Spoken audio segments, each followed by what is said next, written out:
So there's plenty of videos out there where it shows you how to use the MPC sample with a smart tablet, a smart device, and whatnot. I wanted to show off a really dope application along with other ones that I think people would use when you want to make something with the MPC sample or whatnot. First step is to plug up the USB Type-C cable to your MPC sample and then to your tablet. So let's just plug it up here, and then we'll plug it up right here to our iPad. One thing I would like to note is that if you plug it up to the iPad, then the MPC sample will start charging. So that's a bonus. We talked about this step already on this channel, but let's just go over it again.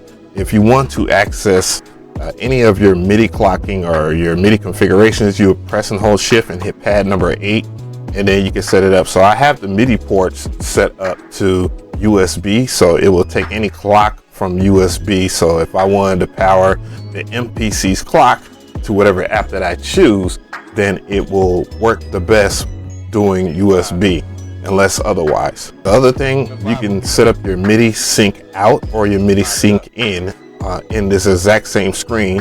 I have my MIDI sync out to MIDI clock. There's other options too, like MTC, and then you can turn it off. I'm going to keep it on MIDI clock, and then I'm going to pull up the application. The app I'm using is playbeat 4. It's by Audio Modern. I'm supposed to do a whole review on it, and I think I will, but this will be the true testament of that if you'll start. And here we get playbeat 4 right here. The next thing you want to do is just go into your options of whatever app that you choose, but I'm using playbeat for some valid reasons. So I hit the cogwheel, and then you can see right here where it says the MIDI inputs, it says MPC sample. So from here you select your MPC sample, and I believe that might be it. Once everything is done, you should be able to press on the pads and hear sounds. So you can, if you're paying attention to the right side of the screen, you can see a couple of things here.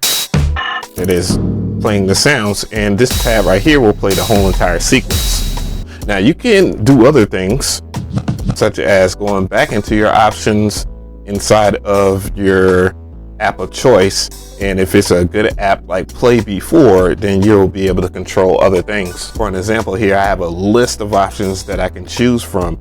Like if I wanted to set up Omni or set it up to a specific channel. So if I wanted to do one shots on one channel, and if I wanted to do sequences on another channel here, I can have control over that. And then there's remix and all this other stuff. So in theory, if I wanted to make a pad C2, because this is C2, this is C1 right here. C1, C2. If I wanted to switch that over, if I wanted to switch this to a C2, let's go ahead and switch this to C1. That's C3. Oh, no, that's C1. Then I'll be able to control those different aspects here. So I'm going to set this back to what it was beforehand. Now I'm going to do the impossible over here, which is using MIDI, and it's not impossible. And it's set to 95 BPM. Of course, you will set the MPC sample to 95 BPM. You can press and hold the button over here, which is tap tempo, and you can set up your BPM on your desired sequence. Remember, it's individual, whatever sequence you pick. And there you go. I don't know why it doesn't loop perfectly. And then after you have it set up the way that you want, of course, you can sample record. We can sample record into a pad. We have it set to sequence here, and you can also set up other things too, like USB left, right, if you want to sample something from that. But you can sample basically in here, and this is what I will do. So let's go ahead and do that. This pad, wait for a signal, and then just press play.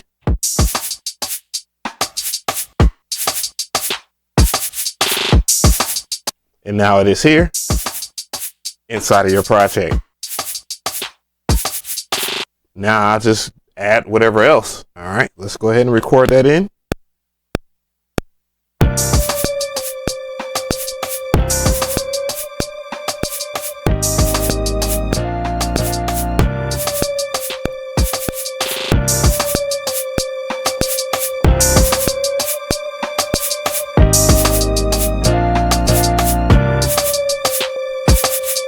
I honestly like working with the MIDI tracks better because of the things that I'm going to show you, and the reason why, because of playbeat being so playful. You get it? So the charm in this is being able to generate multiple instances of something inside of playbeat 4 or any version of playbeat. What I'll do is I'll just go right over here so I can do stuff like this, and I'm gonna keep holding it. You can see you can continuously generate.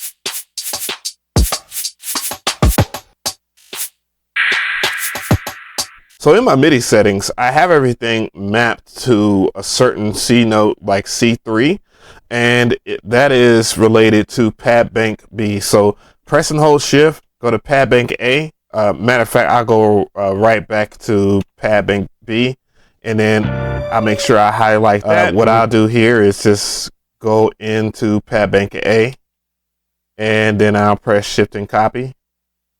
And then it will go to this pad right here. Everything's recorded in. I'll go to pad bank B again.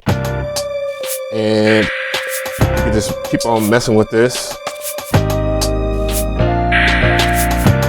You can also pull up different rhythms and whatnot, or different kits. Now, what if you want to work with another iOS app? Well, you can work with another iOS app.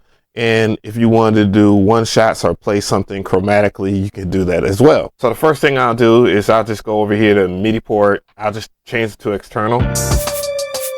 So that way it won't record anything in there without me pressing on the iPad itself. So let me go ahead and show you guys from this angle.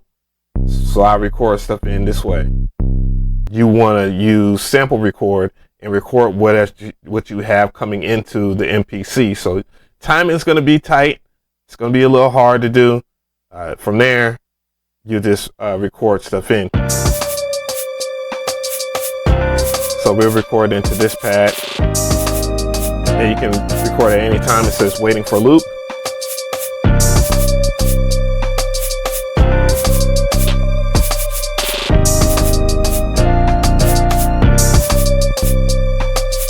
So now that everything is recorded in, you can hear it.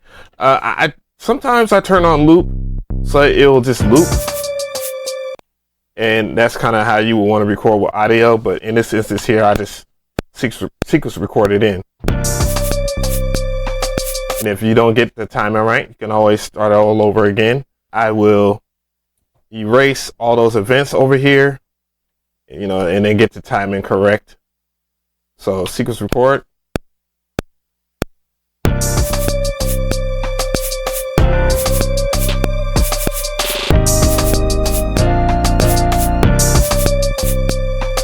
The rabbit hole can get a little deeper than that, but I just want to cover some of the basic stuff when you are using your iPad and using sounds and stuff like that. And yeah, big shout out to Audio Modern. Audio Modern is a dope company. I do like a lot of their other plugins too, so make sure that you check it out. I'll have it linked in the description box if you're worried, or if you're wondering, I can't talk. But yeah, let me know how you feel. We out this bitch.